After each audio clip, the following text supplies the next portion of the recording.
Pak, baginda Nabi pernah bersabda, sayati zamanun ala ummati la yabqa minal islam illa ismu wa la yabqa minal quran illa rasmu masajiduhum amirah wa hiya kharabum minal huda.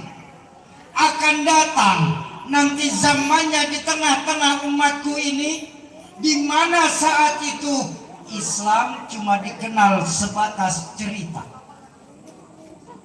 Quran hanya dikenal sebatas tulisan, dan saat itu masjid-masjid bagus, musola megah-megah, tapi kosong dari pancaran sinar hidayahnya Allah.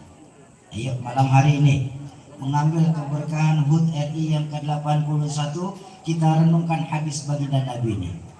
Pak, Bu, bukankah banyak hadis baginda Nabi yang diucapkan hampir 15 abad yang lalu, saat ini mulai terjadi kebenarannya?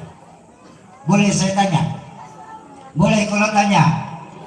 Mohon maaf, orang bahayai, kalau ngambil hadis ini dari belakang supaya lebih ke gambar, tapi insya Allah tidak akan merubah isi dari hadis ini. Saya tanya dulu, masjid-masjid yang ada di Secang ini sekarang bagus-bagus apa tidak? Alhamdulillah. Musola yang ada di sawahan sekarang ini megah-megah apa tidak? Beberapa musola hambalnya sudah pada empuk-empuk saat ini, ya.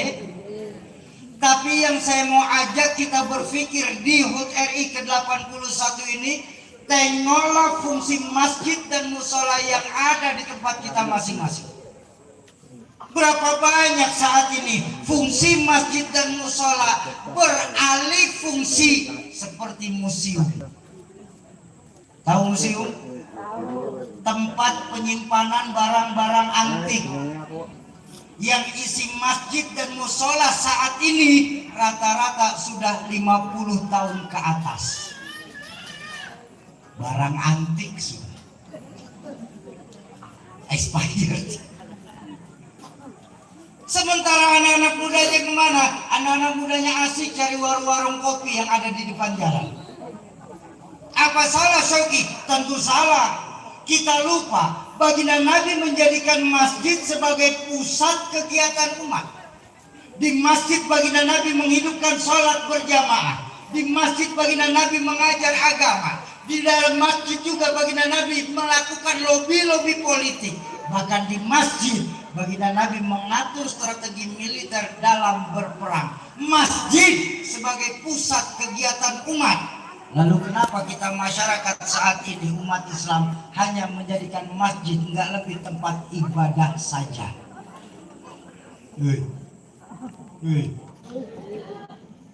Perjalanan Isra dan Mi'raj mengajarkan kepada kita saat Isra Mi'raj baginda Nabi melakukan perjalanan minal masjidil haram ilal masjidil, perjalanan minal masjid ilal masjid. Secara langsung baginda Nabi mengajarkan kepada kita, umat Islam, kita umat Islam dengan masjid harus laksana ikan sama air. Ikan sama air nggak boleh terpisah. Ada nggak ikan yang pisah sama air? Ada. Ikan mau mati. Lalu kalau kita umat Islam di sawahan ini sudah mulai menjauhi masjid, jiwanya yang akan mati. Sementara umat Islam kalau jiwanya sudah pada mati, maaf, jadilah kita bangkai yang berjalan-jalan di atas permukaan bumi Allah ini. Makanya alhamdulillah tahadusan bin nikmah ya Pak, ngapunten. Saya dari awal hadir sampai sebelum naik ke sebelum ngomong ini, saya nggak henti-hentinya bersyukur kepada Allah kita di sawahan punya masjid makmur ini. Alhamdulillah. Masjid kita ini bagus, nyaman dalam ibadah. Betul apa betul? Kegiatannya pun selalu ada. HUT RI dibikin besar-besar.